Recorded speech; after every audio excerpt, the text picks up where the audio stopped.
Hi friends, welcome to అనగనగా కథలు. ఈరోజు చెప్పే కథను చూడండి. నచ్చితే లైక్ చేయండి, షేర్ చేయండి, కామెంట్ చేయండి. సబ్స్క్రైబ్ చేసుకోకపోతే ప్లీజ్ సబ్స్క్రైబ్ చేయండి. అలాగే నోటిఫికేషన్ కోసం పక్కనే ఉన్న బెల్ ఐకాన్ ప్రెస్ చేయండి. ఇక కథలోకి వెళదాం.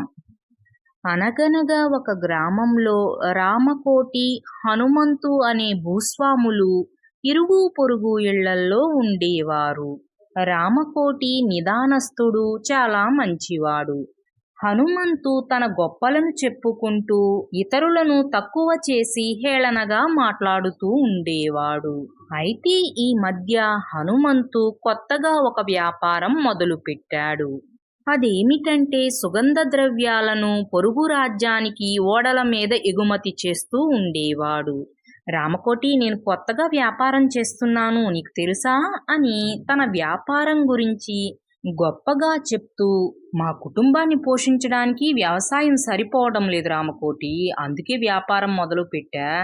నీకు తెలుసుగా మా ఇంట్లో వాళ్ళు దేనికి తగ్గరని. అలాంటప్పుడు ఒక్క ఆదాయం ఏం సరిపోతుంది? అదే మీలాంటి కుటుంబం వాళ్ళకైతే వ్యవసాయం సరిపోతుందిలే, మీరు పెద్దగా ఖర్చు చేయరుగా, అదే పొదుపుగా ఉంటారుగా అని హేళనగా అన్నాడు హనుమంతు. హనుమంతు అంత హేళనగా మాట్లాడినా సరే వ్యాపారం చేయటం మంచి విషయమేగా అని హనుమంతుడిని ఏమీ అనకుండానే నవ్వుతూ వెళ్ళిపోయాడు రామకోటి. ఇలా ఉండగా కొన్ని రోజుల తరువాత హనుమంతు సరుకుని ఓడకెక్కించుకుని పొరుగు రాజ్యానికి బయలుదేరాడు. అదే ఓడలో రామకోటి కూడా పొరుగు రాజ్యానికి ప్రయాణమయ్యాడు. ఏంటి రామకోటి, నువ్వు కూడా వస్తున్నావా అని అడిగాడు హనుమంతు. ఆ, కాస్త పనుందిలే, అందుకే వస్తున్నా అన్నాడు రామకోటి. సరే సరే, పద పద. ఆ రాజ్యంలో నీకేదైనా తెలియకపోతే నన్నడుగు, అదంతా నాకు కొట్టిన పిండి, అక్కడి వారందరూ కూడా నాకు బాగా తెలుసు. సరేనా? ఏదైనా అవసరం ఉంటే మాత్రం తప్పకుండా నన్నడుగు, ఎంతైనా ఇరుగు పొరుగు వాళ్ళం కదా, సాయం చేస్తాను అని తనకే అంతా తెలుసన్నట్లు గర్వంగా అన్నాడు హనుమంతు. అలాగే హనుమంతు, ఏదైనా అవసరమైతే మాత్రం తప్పకుండా నిన్నే అడుగుతాను అన్నాడు రామకోటి. అలా ఇద్దరూ ఓడలో ప్రయాణం చేసి పొరుగు రాజ్యానికి వెళ్ళి అక్కడ వారి పనులు చూసుకుని తిరిగి గ్రామానికి ఒకే ఓడలో ప్రయాణం అయ్యారు. రామకోటి, వచ్చిన పని అయ్యిందా అని అడిగాడు హనుమంతు. అయినట్టే హనుమంతు అన్నాడు రామకోటి. ఈరోజు నా సరుకు కూడా ఎక్కువ ధరకే అమ్ముకోగలిగాను, ఎక్కువ లాభమే వచ్చింది. ఆ లాభంతో 2 వజ్రాలు కూడా కొన్నాను. ఎందుకంటే ఇంట్లో ఆడవాళ్ళు ఏవో హారాలు చేయించుకోవాలంట, అందులో వేసుకుంటామంటే ఈ రాజ్యంలో వజ్రాలు తక్కువ ధరకే దొరికితే అందుకే సరుకమ్మగా వచ్చిన డబ్బులన్నిటితో వజ్రాలు కొనేశాను. నీకు చూపిద్దామన్నా చూపించలేకపోతున్నా, ఏమీ అనుకోకు. వాటిని భద్రంగా ఒక సంచిలో పెట్టి ఆ సంచిని నా మొలతాడుకి కట్టుకుని లోపలికి వేసుకున్నా. అప్పుడు దొంగలు పడినా సరే ఆ వజ్రాలు వాళ్ళకి దొరకవు.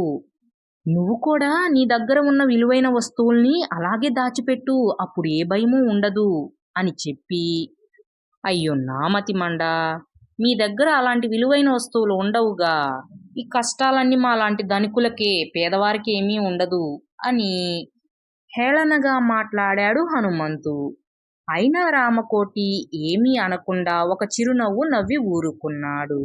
ఇదిలా ఉంటే కొంతమంది దొంగలు ప్రయాణికులలో కలిసిపోయి ఓడ ఎక్కి కొంత దూరం వచ్చిన తరువాత ప్రయాణికులందరినీ కత్తి చూపించి బెదిరించి వాళ్ళ దగ్గర ఉన్న సంపదను దోచుకుని, ఇంకా ఏమైనా దాచిపెట్టి ఉంటే ఇచ్చేయండి, లేదంటే ఇప్పుడు నా మనుషులు వచ్చి మిమ్మల్ని అణువణువునా వెతుకుతారు, మీ దగ్గర గనక ఏదైనా దొరికిందో మీ ప్రాణాలు తీసేస్తారు అని దొంగల నాయకుడు అందరినీ బెదిరించాడు. దొంగలు అందరినీ వెతకడానికి బయలుదేరుతుంటే రామకోటి, ఎరా హనుమంతు, నీ దగ్గర మొలక కట్టుకున్న వజ్రాలున్నాయి కదా, ఇచ్చేసేయి, లేదంటే వాళ్ళు గనక చూశారనుకో నీ ప్రాణాలు తీసేస్తారు, వాళ్ళు అంత పని చెయ్యకముందే ఆ వజ్రాలను వాళ్ళకి ఇచ్చేసేయి అని పెద్దగా అరిచాడు రామకోటి. ఒరే రామకోటి, నువ్వు చాలా మంచివాడు అనుకున్నాన్రా, తీరా చూస్తే నువ్వు అందరికంటే బాగా చెడ్డవాడివిరా. నువ్వు చాలా మంచివాడు అనుకుని నీకు అంతా నిజమే చెప్పాను. అదే నా కొంప ముంచింది అని అరవసాగాడు హనుమంతు. ఏయ్, మాట్లాడకుండా లోపల పెట్టింది తీసిస్తావా ఇవ్వవా అని దొంగలు హనుమంతుడి వద్ద వజ్రాలు తీసుకుని హనుమంతుడిని పిడిగుద్దులు గుద్దసాగారు. అయితే హనుమంతుడిలాగా దాచిన ప్రయాణికులు అది చూసి భయపడి దొంగలు అడగక ముందే తీసి ఇచ్చేశారు. ఒరే రామకోటి, ఇప్పుడు నీ కళ్ళు చల్లబడినీయా? అందరూ నీ సంగతి తెలియక నువ్వు మంచివాడు అనుకుంటున్నారా? నువ్వు గోండావి, చూడడానికి పైకి మాత్రం నిదానంగా ఉంటావు అని తిట్టసాగాడు హనుమంతు. ఏమైనా తక్కువ ఏంటి హనుమంతు? ఎప్పుడు చూడు నా పేదరికాన్ని నువ్వు వెక్కిరిస్తూనే ఉంటావుగా. అందుకే ఈరోజు నిన్ను పేదవాడిని చేశాను. ఇప్పుడు నాకు ఆనందంగా ఉంది అని ఆనందంగా అన్నాడు రామకోటి. అమ్మో అమ్మో, నీ మనసులో ఇంత కుళ్ళుందా? ఎన్నాళ్ళు అది తెలియక నీతో మాట్లాడాను. అలాగే ఏమీ దాచుకోకుండా నీకు అన్నీ చెప్పాను కూడా. అలాంటిది నువ్వు ఎంత మోసం చేశావు అని హనుమంతు రామకోటిని తిట్టసాగాడు. ఏ, ఆపండి అని దొంగలు అరిచి అందరూ వేరే పడవ ఎక్కి వెళ్ళిపోయారు. పాపం హనుమంతు ఇంటికి వచ్చే వరకు రామకోటిని తిడుతూనే ఉన్నాడు. ఇంటికి వచ్చి భార్యకు జరిగిందంతా చెప్పి, అందరూ అనుకునేంత మంచివాడు కాదు ఆ రామకోటి, మనసంతా కుళ్ళే, ఇతరులు బాగుపడటం వాడస్సలు భరించలేడు అని ఏడుస్తూ చెప్పసాగాడు. ఇంతలో, ఎందుకు ఏడుస్తున్నావు హనుమంతు, ఏడవకు అంటూ అక్కడికి వచ్చాడు రామకోటి. నేను ఏడవకుండా ఉంటే నీకు ఆనందం ఎలా వస్తుంది? నేను ఏడుస్తుంటే చూడడానికేగా నువ్వు వచ్చింది. ఏడుస్తాను చూడు, కళ్ళారా చూసి ఆనందించు అని తిడుతూ మీద మీదకి వెళ్ళసాగాడు హనుమంతు. అయ్యో హనుమంతు, నీ కళ్ళల్లో ఆనందం చూడడానికే వచ్చాను. నువ్వు పోగొట్టుకున్న వజ్రాలు ఇవిగో అని 2 వజ్రాలు హనుమంతుకి ఇచ్చాడు రామకోటి. ఆశ్చర్యంగా వాటిని చూస్తూ, ఇవెక్కడివి అని ఆనందంగా అడిగాడు హనుమంతు. నీకు చెప్పలేదు కదా, నేను అసలు ఆ రాజ్యం ఎందుకు వచ్చాననుకుంటున్నావు? వజ్రాల వ్యాపారం చేద్దామని వచ్చాను. అక్కడ వజ్రాలు తక్కువ ధరకు దొరుకుతాయి కదా. 100 వజ్రాలు కొన్నాను. వాటిని తీసుకువచ్చి ఇక్కడ ఎక్కువ ధరకు అమ్ముదామనుకున్నా. అయితే నీకులాగానే ఆ వజ్రాలని నడుంకి కట్టుకున్నా. తీరా చూస్తేనేమో దొంగలు పడ్డారు. వాళ్ళేమో దోచుకుంది చాలక అందరినీ పరీక్షగా చూడడానికి బయలుదేరారుగా. అప్పుడు నాకు భయం వేసింది. నడుంకున్న 100 వజ్రాలు ఎక్కడ తీసుకుపోతారో, వ్యాపారం మొదలు పెట్టకుండానే నష్టం ఎక్కడొస్తుందో అని తెగ భయపడి ఆలోచించసాగాను. అప్పుడు నువ్వు గుర్తొచ్చావు. నీ దగ్గర 2 వజ్రాలు ఉన్నాయి కదా, అవి ఉన్నాయని చెప్పాననుకో, నువ్వు ఇక నా మీద అరుస్తూ ఉంటావు. మనిద్దరం అలా గొడవ పడుతూ ఉంటుంటే వాళ్ళకి నా మీద అనుమానం రాదు, ఇక నన్ను వెతకర్లే అని అనుకున్నాను. నిజంగానే అలాగే జరిగింది. కానీ పాపం నీ 2 వజ్రాలు పోయినాయి.